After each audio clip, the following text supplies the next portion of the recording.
Young kids that aren't voting, kids that are in school. So we do a lot of education on not only climate change but policies and topics that are very current, that should be really taught and understood in our school system. So education there is extremely important, but it's kind of ironic that the younger kids catch on to the issues in global warming and also see the solutions, where it's really the adults that we have to educate. So it's kind of flipped upside down right now, where the kids are educating their parents and the adults. But we also work, a lot of our efforts go into 16 to, let's say, 26, 27-year-olds.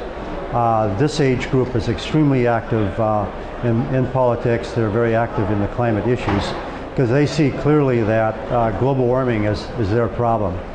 And it's really up to them to form a galvanized voice. So not only in the United States, here in Copenhagen, we're seeing this is pretty universal with that age group, that in the 20s, younger 20s. So that's extremely hopeful to see that happening.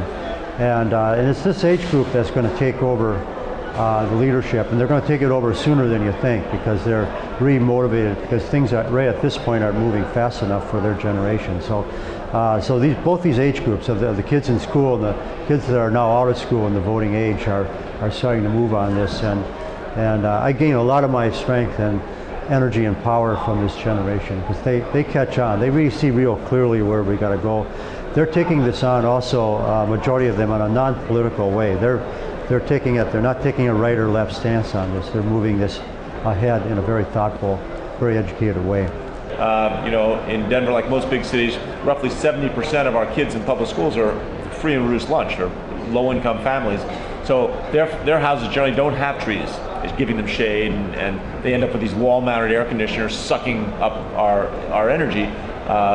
We get the kids to take the trees home at spring break and plant the trees in their backyard. We try and help them, get older kids to help them do that. We have a Mayor's Youth Commission, and they're taking on as one of their projects, how can they get greater awareness for just controlling all energy consumption in the city. And they want to begin to build bridges out to their neighborhoods and within their, start with their families, but then within their neighborhood organizations.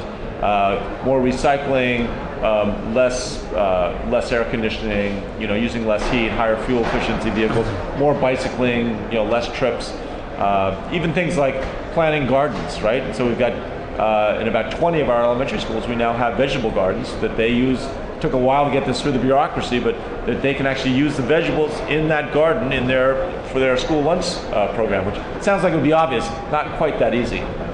I just figured out the other day, and the numbers of days I spent on the polar pack ice with the bears, got over 1,400.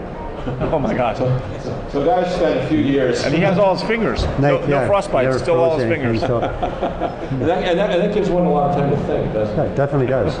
Yeah. It's really, we're looking at solutions.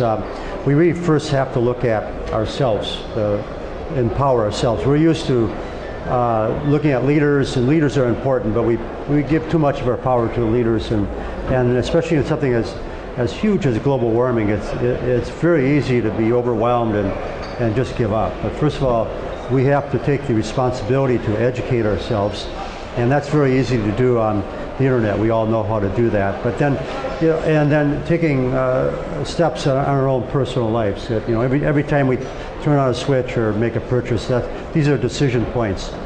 But just everything that we do alone as one person is not enough. It's the start, and it's really essential. But we also have to connect with others. We have a sphere of influence. It could be our congregations, our businesses, our communities, joining in with other people. In Antarctica, we did this incredible crossing of 222 days. We barely survived. There were 6 of us from 6 countries, and we would all often say, if we were one straw, we would be blown over and we wouldn't have survived. But because we were 6, we always stuck together, and we always did the impossible. And that's very true with the human spirit, and it's very true with America, because we're used to taking on these challenges in a very positive way. And Americans are real power really is in our diversity, in our traditional ingenuity that we all have, from Native Americans to immigrants that are just coming here to us that have been around a few generations. But if we work collectively with this spirit, and we can accomplish this. And And I also see the solutions are economic.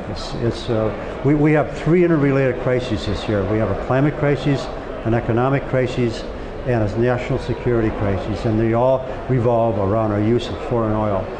And a majority of that oil, a lot of that oil comes from the Persian Gulf. And so if we take a look at these three and we look at becoming self-sufficient in our energy and creating a $1 trillion a year energy businesses in America, that each year we spend $1 trillion year after year for building the economy. And this is how we're going to become a power and retain our stature in the world. And this is an American challenge. Here in Europe, in Asia, I'm always hearing from leaders, we cannot do this without American leadership, and that's what we're here about. We have to stand up as Americans. It's extremely patriotic to take this seriously and to get on with this economy. There's too many people in the way right now. We have to get the American economy back on its feet, and this is the way we're going to get it, and this is what Copenhagen is all about.